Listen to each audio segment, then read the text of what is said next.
Her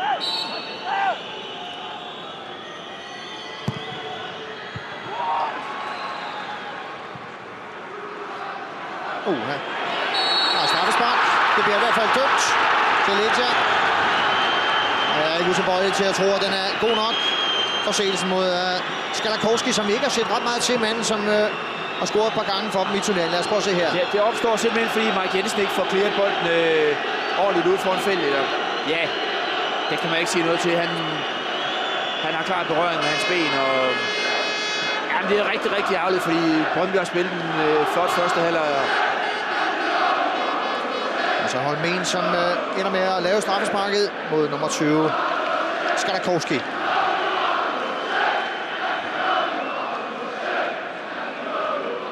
Og vi ved jo, at de målmænd, som træner med Lars Høgh, de har det tricks. Ja, de har brug for en god redning nu.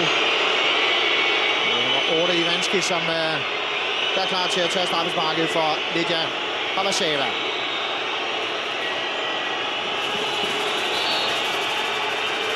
Til den her, Stefan Andersen lidt ud, men kan ikke forhindre en polsk scoring her.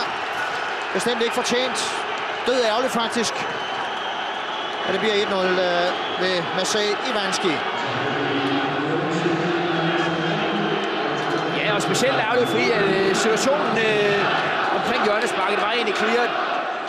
Men vi er simpelthen ikke skarpt nok omkring anden bolden, og det koster simpelthen i det her tilfælde. Brøndby hold, som også begik straffespark mod OB. Der var det Jon Jönsson den her gang, altså en anden svensker, Holmén.